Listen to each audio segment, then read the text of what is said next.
Bonjour, bienvenue sur la télé de Fabiola. Installe-toi dans un endroit tranquille. Je t'accueille dans un grand mouvement d'amour, de lumière, de paix et de grande liberté. L'art de la bienveillance et ses bénéfices pour toi, pour moi, pour tous. On a parfois l'impression que le monde est dur et impitoyable, encore plus aujourd'hui. Mais à y regarder de plus près, on peut constater qu'il n'est pas foncièrement mauvais. On entend chaque jour des histoires de personnes qui contribuent à rendre le monde tellement meilleur. Et cela peut commencer par de petits gestes.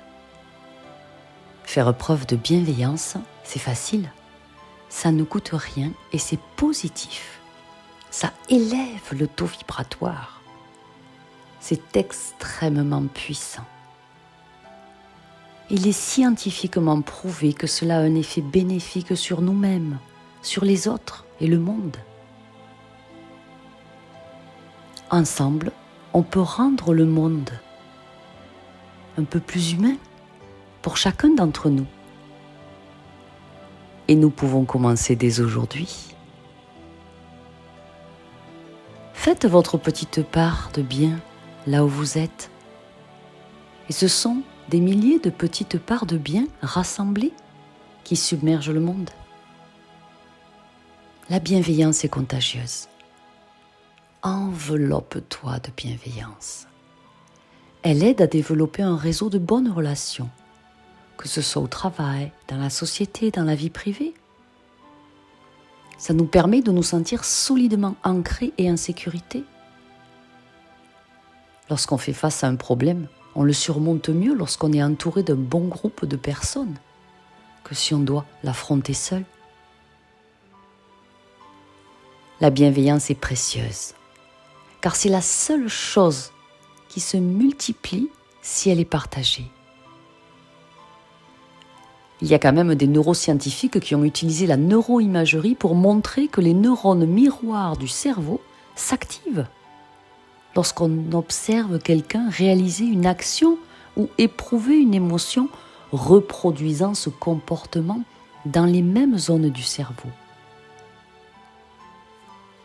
Être témoin de la douleur d'une personne active les mêmes zones cérébrales, comme si on ressentait nous-mêmes cette peine, cette douleur. Tout comme on ressent l'envie de bâiller lorsque quelqu'un d'autre bâille en face de nous. En conclusion, le simple fait d'être témoin d'un acte de bienveillance de la part d'une autre personne nous incite à faire de même.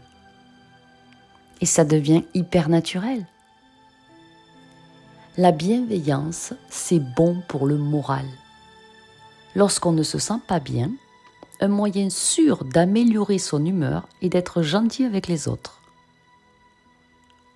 La générosité active une zone du cerveau appelée striatum qui régit et réagit aux choses agréables, comme un bon repas, un bon rire, l'idée d'une super fête entre amis. Ainsi, ce sentiment de bonheur que nous ressentons se produit également lorsqu'on aide quelqu'un. On appelle ça l'euphorie de celui qui aide. Et la bienveillance est exponentielle. Si d'autres personnes nous voient aider quelqu'un, elles libéreront ces mêmes hormones de bien-être. Ça va les inciter à faire de même. Et c'est la seule réaction en chaîne à laquelle tout le monde aimerait participer volontiers. La planète n'a pas besoin d'encore plus de gens qui réussissent. La planète a désespérément besoin d'encore plus de faiseurs de paix, de guérisseurs, de conteurs d'histoires et de passionnés de toutes sortes. En plus, être bienveillant, ça augmente le taux de sérotonine qui aide à guérir les blessures, qui aide à se détendre, à nous sentir bien. Et la bienveillance augmente aussi le taux de dopamine qui apporte des sensations de satisfaction et de bien-être.